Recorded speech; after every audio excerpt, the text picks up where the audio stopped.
মস্তান মস্তা।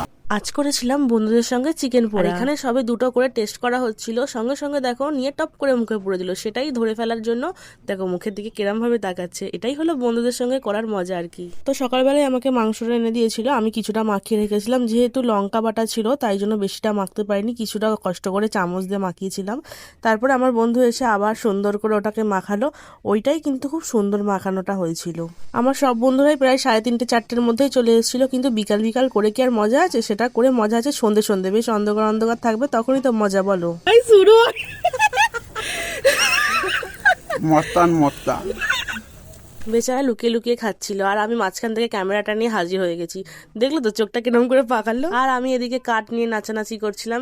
আমাকে বললো কাঠ এনে দে, কাঠটা শেষ হয়ে গেছে। আর আমি দেখো কাঠ নিয়ে নাচানাচি চালু করে দিয়েছি এদিকে। এখানে একটা সমস্যা হয়ে গেছিল যে মাংসের পিসগুলো ছোট ছোট হয়ে গেছিল। আসলে বাবা কিনতে গেছিল, বাবাকে বলে দেওয়া হয়নি যে এগুলো পোড়ানো হবে, তার জন্য এগুলো একটু ছোট ছোট পিস হয়ে গেছিল। সে যাই হোক, মোটামুটি ঠিকঠাকই হয়েছে, কিন্তু আরেকটু বড় সাইজের পিসটা হলে ভালো হতো। আর আমরা যা হাঙরের দল, ছোট হোক বড় হোক সবকিছু খেয়ে নেবো, অত চাপ নেই জীবনে। তো যাই হোক, চিকেন পোড়াটা কিন্তু হয়ে গেছে। এবার চিকেন পোড়াটার সঙ্গে যে মশলাটা টস করা হবে সেটাই কিন্তু রেডি করা। এর মধ্যে ছিল একটু বাটার, তন্দুরি মশলা আর টমেটো সস। এই 3টে মশলা দিয়ে ভালো করে টস করা হয়েছিল চিকেন গুলোকে। আর যা খেতে হয়েছিল না, জাস্ট অসাধারণ। আর কয়েকটা চিকেন একটু পুড়ে গেছিল বেশি, কারণ ছোট ছোট ছিল, তখনই বললাম। যে যাই হোক, খুব ভালো হয়েছিল। আর সবচেয়ে বড় কথা, বন্ধুদের সঙ্গে তো মজা করাটাই বড় কথা, তাই না? চলো টাটা।